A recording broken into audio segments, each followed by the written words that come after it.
Welcome to the Counselling Tutor Podcast, the must-listen-to podcast for students of counselling and psychotherapy. Here are your hosts, Rory Lees-Oakes and Ken Kelly. Hello and welcome to episode 19 of the Counselling Tutor Podcast with me, Rory Lees-Oakes, and with me is my partner in epistemological inquiry, Mr. Ken Kelly. How are you, Ken? Good to be here. What does well, I can't say the word. What does that big long word mean? Oh, I don't know. I'm going to have to look it up. I'm going to have to start again.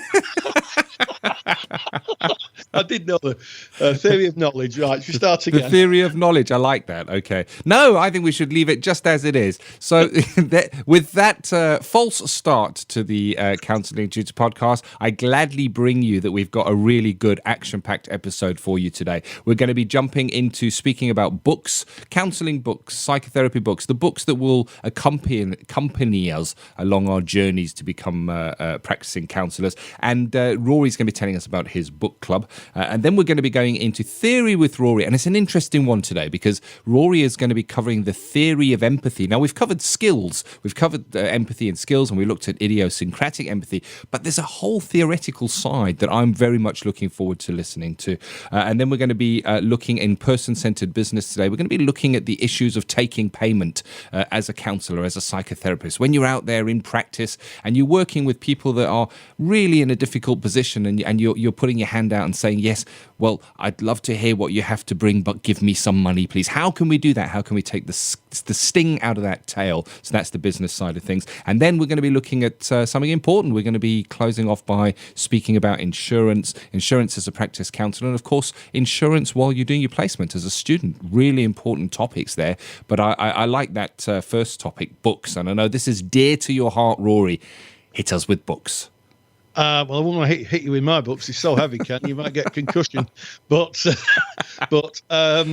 yeah, well, it's for those of you who've been following us on the Facebook page, and if you're listening to this on iTunes and you don't know what the heck we're talking about, go over to www.counsellingtutor.com. There's two L's in counselling, not the American spelling. And then just click on the link that says Facebook, and we have a closed Facebook group where students of counselling and psychotherapy come and share their experiences, and we share our experiences and the knowledge we have. And on that group, I have been running back end of last year, Saturday Book Club, where I review books, because I think, and I know Ken will agree with me as a former lecturer, it's really important that you get into the literature if you're studying counselling. It's great getting web links and websites and stuff like that, but the real knowledge, I think, is in a lot of the books, and some of them are quite hard to get into. However, we're running Saturday Book Club, and over the last few weeks, I've been teasing people with videos of packages arriving at Counselling Towers. Oh, yes. And it's the worst kept secret, actually, in the group, because I've been working with and reaching out to publishers of academic books, and they've just been great, Ken. They've just been absolutely fantastic and so supportive of what we're doing. And they're sending us free books. They're sending us free evaluation books. So I'm going to be reviewing those books, but more to the point, I'm going to be giving them away in competitions. So these are expensive textbooks. I'm going to be giving them away. We're going to be running competitions as the academic year starts. I can't wait. I like that. I love that. And I think, the whole point of counselling tutors is to deliver value to people, you who are studying counselling or psychotherapy. And I think that what better value than the book club, having the review of the books, and you're going to see the books reviewed that are on your recommended reading list. Go and look at that book club and make your way through maybe some of the back reviews, and you can win a book. Well, it doesn't get better than that, does it? I think that is great value. And I remember when I was studying, I'm not a book person, or I didn't think I was a book person. Here's the interesting thing. I think I had a self-concept that I wasn't a book person because I struggle. I struggle with literacy. I struggle with spelling, and I struggle with reading. I sometimes have to go over the sentence again and again. So I figured to myself that I didn't like reading because in school I was reading about boring stuff. But when I actually found myself getting lost in the counselling books, I actually started realizing I do actually enjoy it, but sometimes I found it really difficult to, I guess, decode the language. Sometimes I found the language, Rory, was a little bit highfalutin. I don't know if there's such a word as highfalutin. That's my word. You can have it, highfalutin. It's just big words, and I don't know if you. I know in book club part of the deal is kind of decoding that. Rory, you're very good at that. Oh, thank you very much. Yes, it has to be. It has to be simple for me to understand it. So, yeah, decoding it and talking about theories is really what we do in Counselling Tutor. We take theories that on the face of it can look quite complex, and we break them down and try to make them really accessible. And top tip, Ken, for reading academic books, read it from the back. So you start at the back. There's no plot in an academic book. You're not going to find out who murdered the vicar. Okay. What you do is with academic book, and this is the tip I'll give you, is you get the book and you turn it so it's the opposite way to the way you'd usually read it, and you go until you get into the list of topics that's covered. And then what you do is when you get something, studying something, you're doing empathy as I'm doing today, you go down and you go A, B, C, that's D, isn't it? D, E. See, I'm getting there, Ken. E. Yep.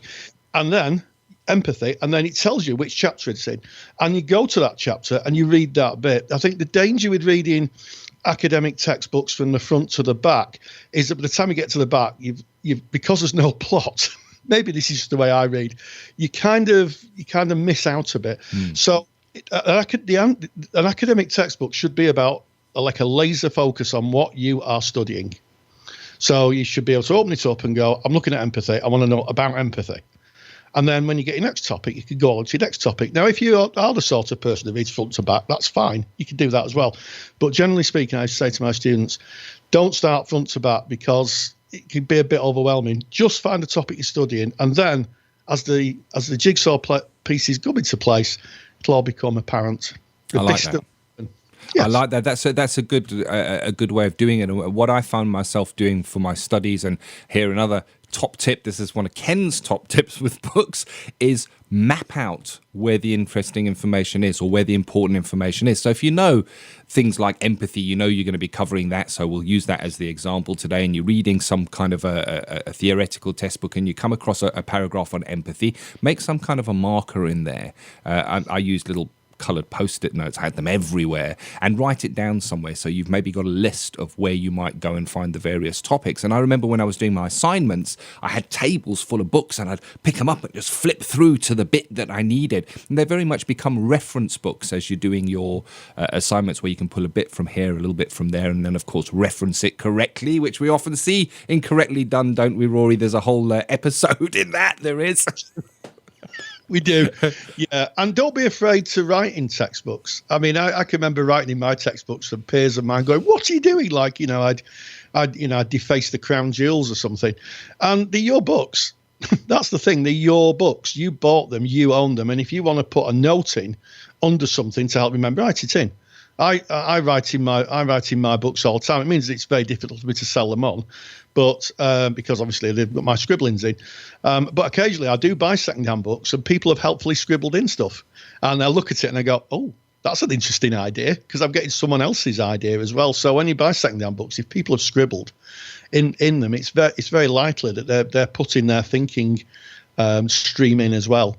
So that can be interesting. But yeah, writing books in the margins, make comments. That's fine. Agreed. You can't deface your own books. No, I agree. You need those highlighters, set of highlighters, underline things, highlight stuff, make it stand out for you, put post-it notes in with big arrows, and then use them. And, I sometimes see where people are selling their books on. I wonder why. I still have all of my books from when I was studying, and I've now been in practice a good few years, and I still refer back to them. These are things you go back to again and again and again. They don't get old for me, and the information. And it's interesting. I can go back to a book and read a bit of it again, especially Rogers's books, and it's completely different. The meaning is different depending on where I am in my journey. Love books. So book club is the message here.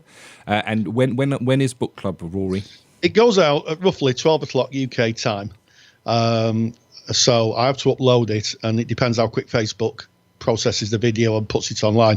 But 12 o'clock, we're encouraging people to visit our supporting publishers' websites and look at the whole books that they do. So I'll be putting links in there.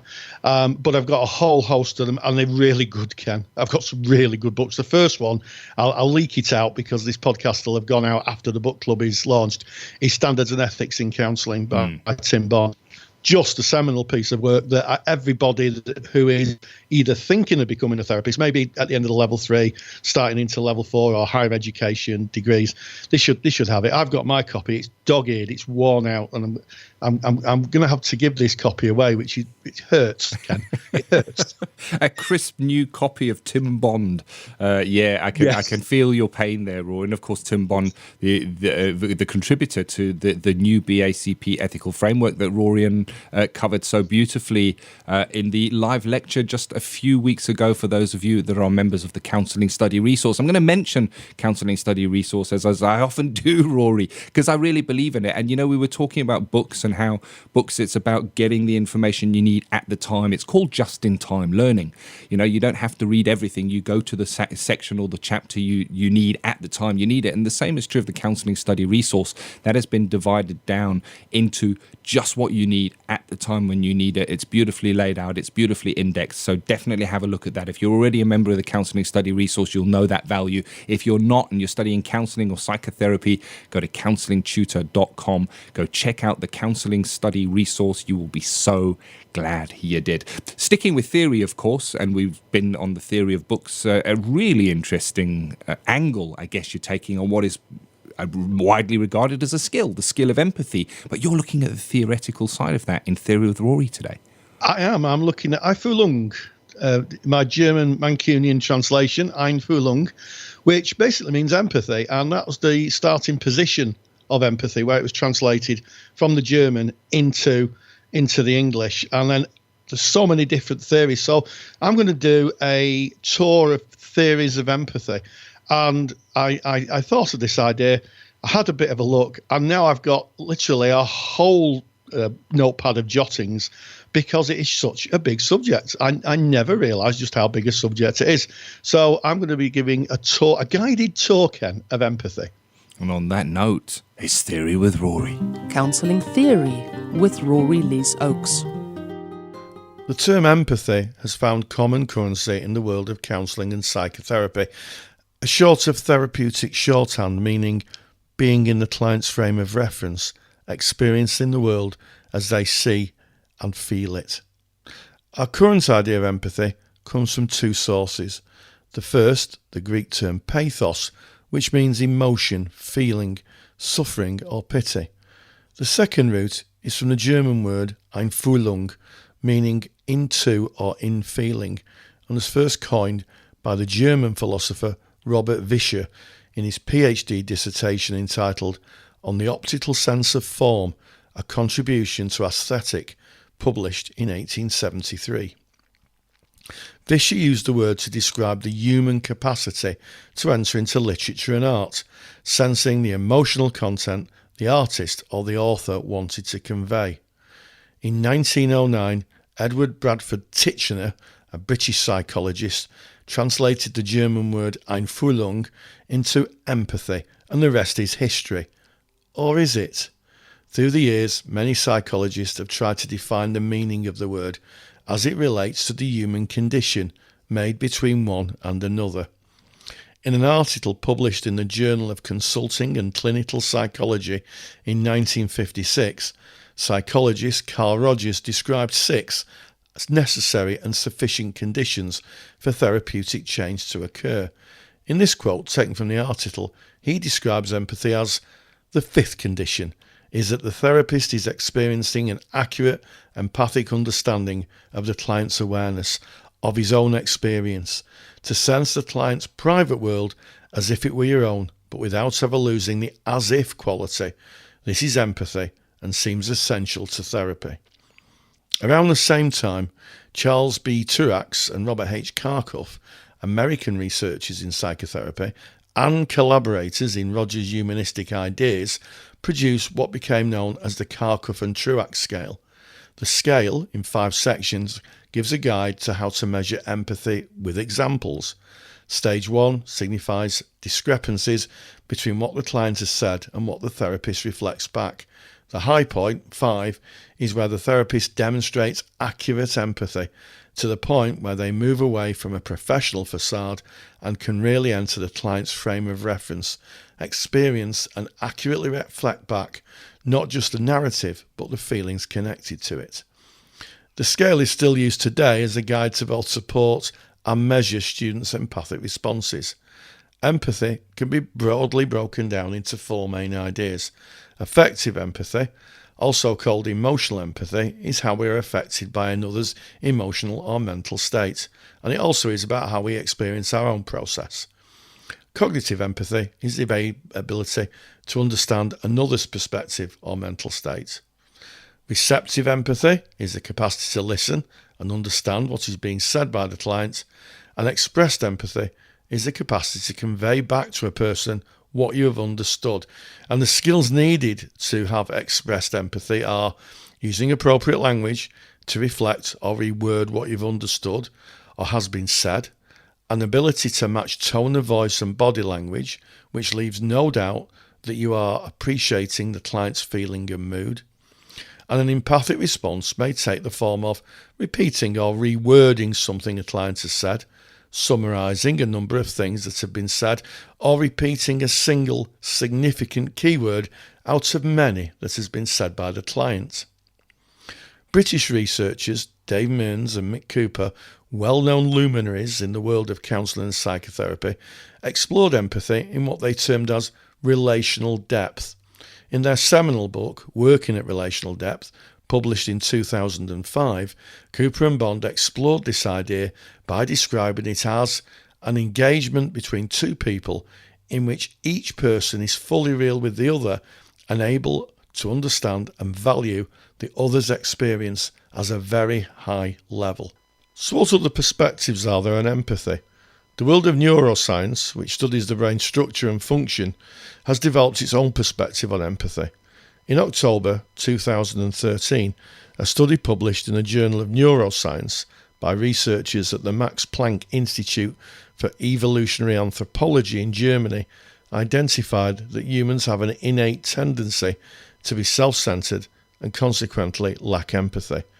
However, they also identified that part of the brain, called the right supramarginal gyrus, recognises this lack of empathy and auto-corrects.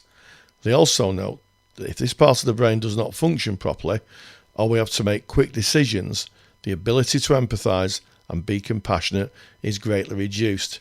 It is this part of the brain that distinguishes our own empathic processes and that of others. Which brings us to the final piece in the empathy jigsaw, mirror neurons. Let me ask you, have you ever seen someone kick a ball or prick their finger and you feel just exactly what they are feeling as if you're in their shoes? Ever held a baby and pulled out your tongue only for them to respond in the same way? Science may have come up with the answer. Almost 20 years ago, while observing monkey brains, Italian researchers noted that certain brain cells activated when a monkey performed an action. So if monkey A was eating a banana, part of their brain cells would activate. However, if monkey B, who did not have a banana, observed this, the exact same part of the brain would activate. This fruit-based empathy led to the discovery of mirror neurons, cells in the brain which replicated another's feeling. The breakthrough was hailed by some in the scientific community as the cornerstone of human empathy, although some in the scientific world still remain sceptical. Whatever the scientific or philosophical basis of empathy, one aspect of it cannot be underestimated: the sense one gets of being heard, understood and validated when one human being enters another's perceptual world. The power of empathy can be both liberating and transformational. It is one of the greatest human gifts one can give to another. That was so different and so I'm so grateful, because I've always just looked at empathy as a skill, but listening to the theory, it gives me a different view on it, and hearing how attunement or those kind of extra ingredients is really interesting. I'm very grateful for that. Thank you, Rory. Oh yeah. I found the whole thing really, really interesting, and now we're going to look at a bit of a vexed topic, and one that people sometimes struggle, especially when you go into private practice, in person-centered business skills with Ken, and that is taking payment. Can be difficult, isn't it? If you've worked for pro bono for free, I do know what that means. Pro bono, it means for free. If you work for free for a long time, maybe in your placement, working for a charity, and then you go into private practice and you're making your living out of it, and you deserve to because you've worked hard for your qualifications. How do we take payment? That's the tricky one, isn't it, Ken? Person-centered business with Kenneth Kelly. Today's topic in person-centered business is taking payment, and it can be tricky, as counselors, as psychotherapists. We're working with clients with pretty heavy, weighty material at times, and popping in the "could I have some money please" at the end of a session can feel really inappropriate, specifically when the client may have tears rolling down their face after having delved into something that they've never shared with another human being ever in their life before. So today's topic was raised by a lovely lady called Sarah Carr, and Sarah helps us out with the show notes for our podcast. So she did the show notes to this very podcast that you're listening to right now. And Sarah actually bobbed me an email over saying, just been having a think about how doctors and nurses also are in helping professions and they get paid. But it feels a little different for us as counselors because the counsellors in private practice have to actually get the money from the client, whereas doctors and nurses are paid by an organisation. Even in private healthcare, there's going to be a separate office and a separate department to deal with the payment processing. So the actual professional that is client-facing doesn't have to say, "Could I get paid, please?" And it's a great, great topic, and that's kind of sparked the topic for today. So the first thing that I wanted to look at here is you are offering, if in private practice, a professional service to the client. When they come and they engage in that professional service, they will have an understanding that it is a paid service. You will have that, hopefully, and I implore you to look to your contract, within your contract. You're going to contract how often they come, where they come to, what the sessions are going to look like, what happens within those sessions. And part of your contracting is how they pay for those sessions. So it is actually written down. So they do know that they are coming into a paid service. So that is understood. But it's about how can we reduce the sting of that. But I guess the thing to look at is it you that feels uncomfortable about asking for money? Because if it is your discomfort, it's well worth looking through self-development, as we do with other aspects of our life and practice, at the financial side and saying, why might I feel uncomfortable? It is, after all, a contracted service where the client knows they're paying.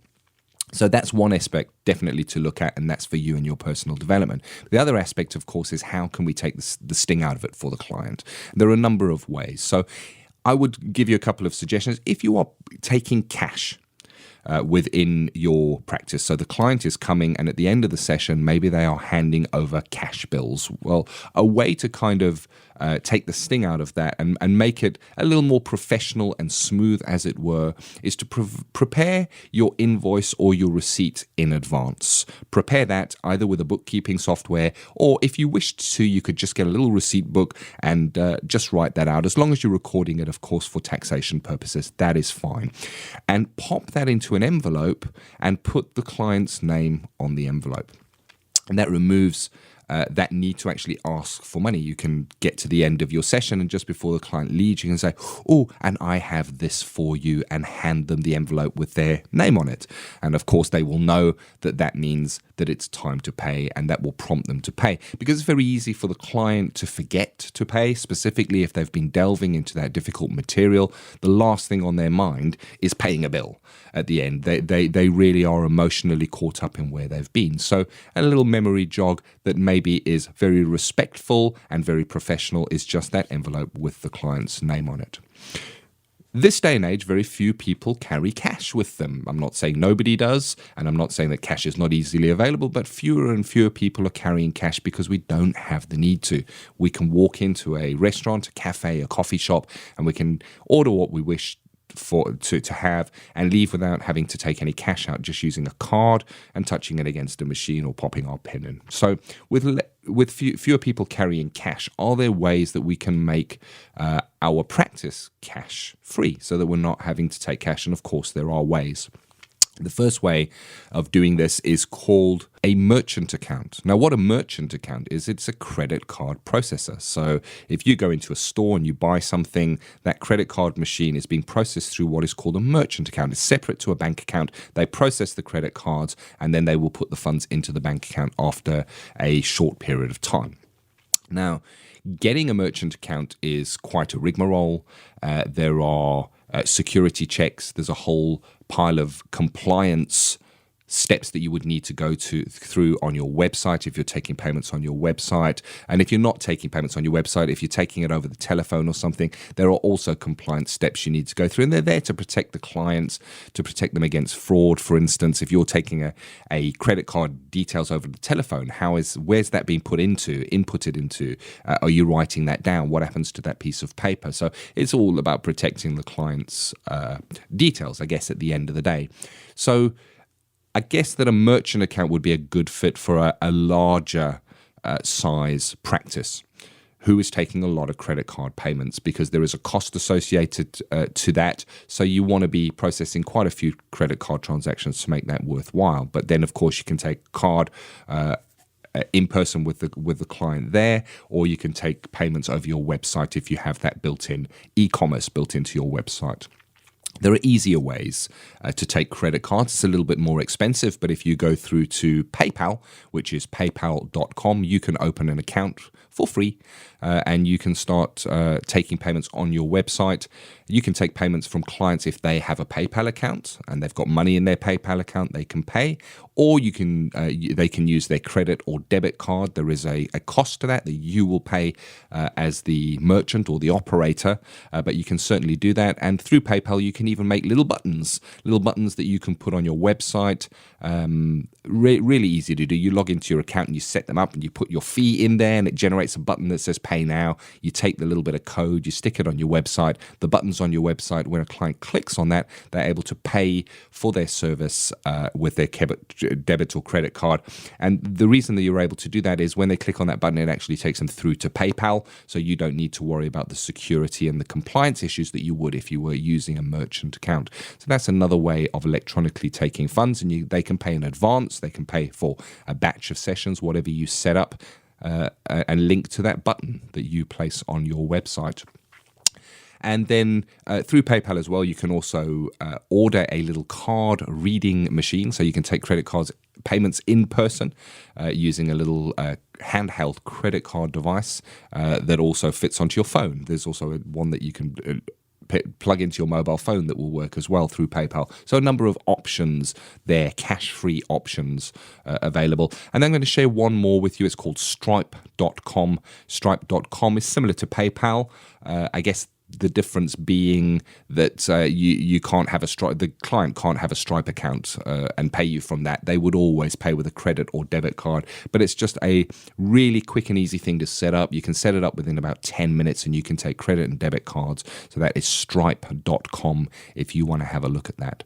So there you go. There's a number of different options of how you can take payment in your practice. And I guess at the end of the day, this is about choice. We offer autonomy to the client, and it's about their choice and them leading the way. It's their therapy. So maybe we can offer them some different options on how they pay for that as well and still maintain professionalism. One last thing I just want to throw in right at the end here. If you get a professional bookkeeping system, something like QuickBooks, and you can look online again, the great specials on that. It's not expensive, quickbooks.com. That is a great way to manage your books, take payments, generate invoices. It can do all of that for you.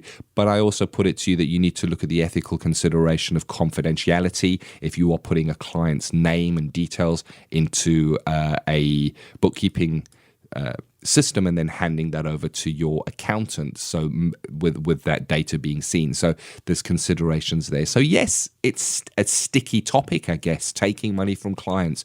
But if we are in the business of counseling, you're in private practice, we do need to take that payment. So have a think about the different methods that are available, maybe do a little bit of research on that and see what would fit best for your practice. Well, that was really, really helpful, Ken. And what I do like is the idea that there are many different routes to taking payment, and also that what you're so good at, if I may say so, that person-centeredness of it, the fact that, thinking about the client, putting the client first in a way that that you can earn your living, we can earn our living, which is right and proper, but also that the client isn't kind of thrust into a different frame of reference when they're leaving the therapy room. So it's about choice, isn't it? And the ethical framework talks about autonomy, and you're really building that in giving a choice of payment, Ken. Thank you. Yeah, I think so. We speak in counselling about empowering the clients and giving them the choice, and certainly in person-centred, that it's them that direct it.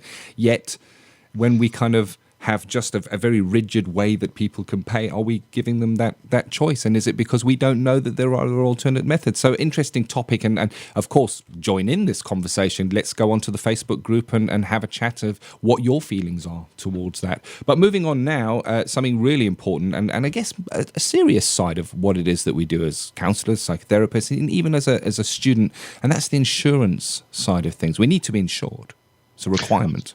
Absolutely, Ken. It's an ethical imperative now in the BACP ethical framework. When I started, it wasn't even kind of discussed to any level. But yes, insurance. And I'm going to share just a little couple of stories from my practice experience about why we're insured. Everybody thinks that insurance is about when something goes wrong and somebody sues you, you can trundle off to your insurance company and they will kind of, if you get found guilty, they will pay the bill. Rather like if you've had a car accident, you bump into someone, it's your fault, the insurance pays out, and then you have to pay more insurance. And that really isn't the way to look at counselling insurance. Counselling insurance is another support pillar in your practice. It's another support pillar. And a few years ago, I received what every therapist kind of dreads, a communication from the police who wanted my notes, and it went back and forth and back and forth. And I said they had to get a court order unless they got the client's consent, and it went back and forth, back and forth. Eventually, I got written client consent, so that's an important thing there to release the notes. And before I sent them, I phoned my insurance company up, and my insurance company said, and I quote, "What have you done and what have you said?" And I've said, well, I've not done anything.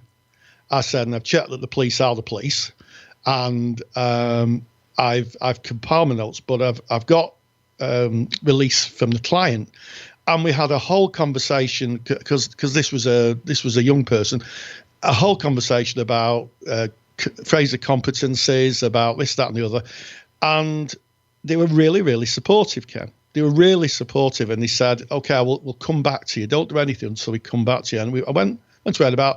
About a day later, I got a phone call saying, "Okay, these are the steps you should be taking." And then I checked that, because I didn't take their word for it. I checked that with the BACP, and they said exactly the same thing. And the key thing is here, I felt supported in my practice.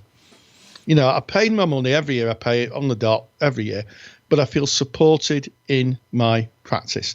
And that is part of insurance. So, if you are insured and you do get someone who's either sequestering your notes or any area where you think your insurance company might be involved, give them a ring. 100%.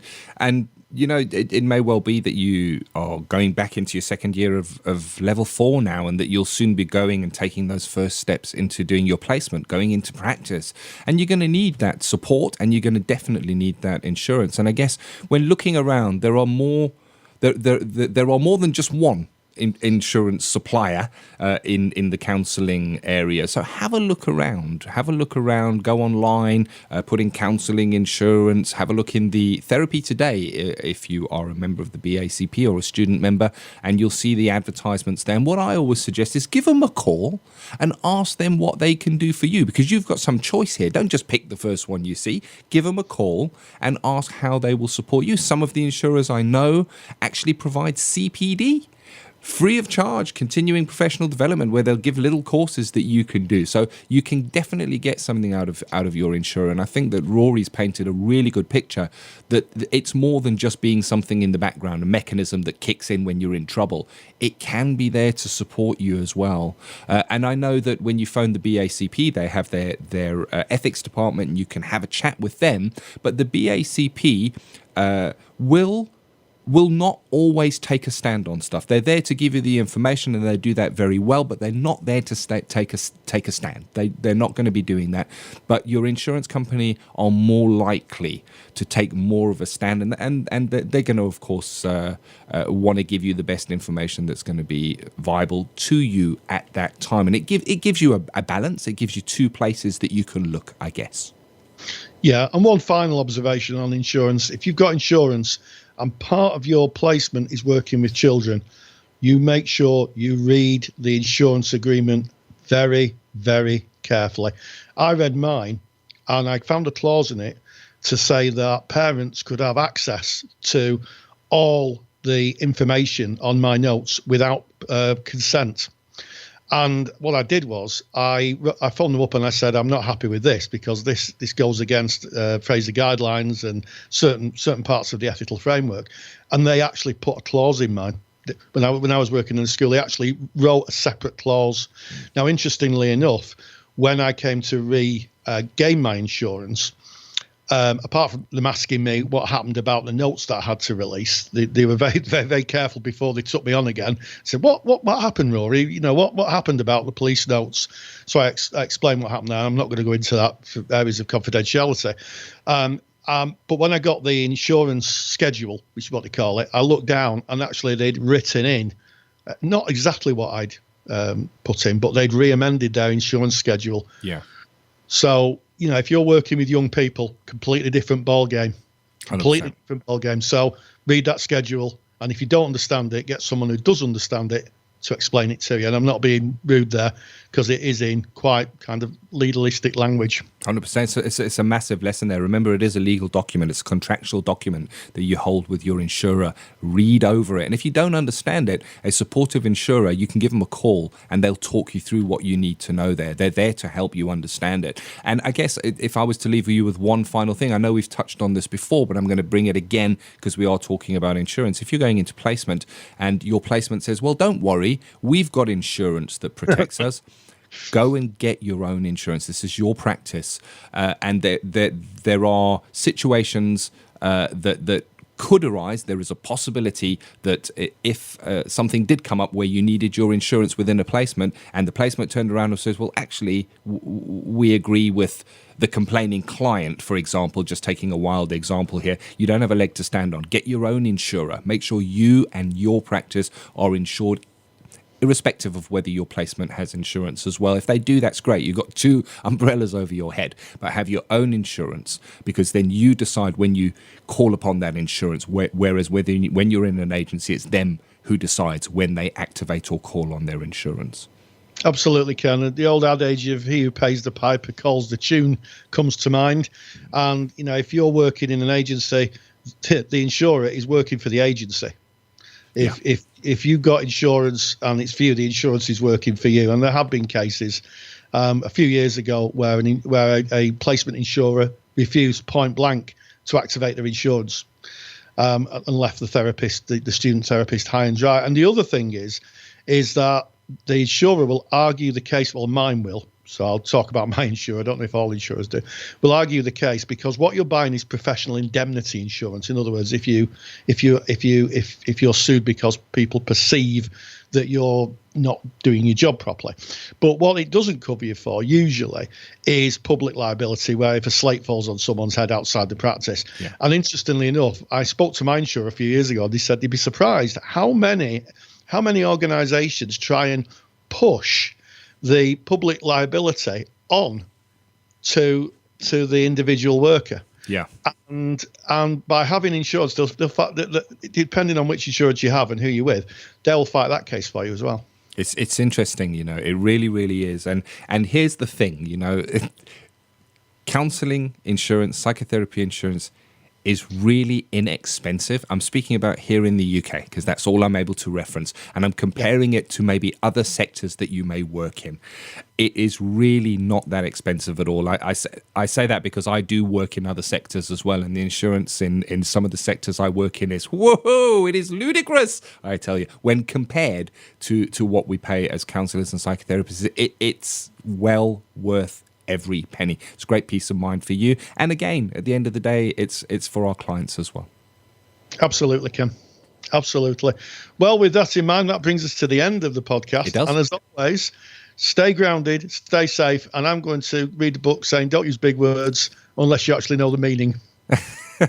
I'm going to suggest head on over to our Facebook group. Come and carry on the conversation. It's easy to find. Go to Facebook and put in Counselling Tutor, and we're right there. Knock on the door, and we will welcome you in. We've got close on 3,000 members of our community now, and it's a pretty lively place to be. As always, pop on over to counsellingtutor.com. That is our mother website, and that's where you'll find the show notes for today's episode. Just go click on podcast tab and go on to episode number 19. It's been great having you here, and I look forward to next week. Take care. Thank you for listening to the Counselling Tutor Podcast. Find the show notes for this episode on our website at www.counsellingtutor.com.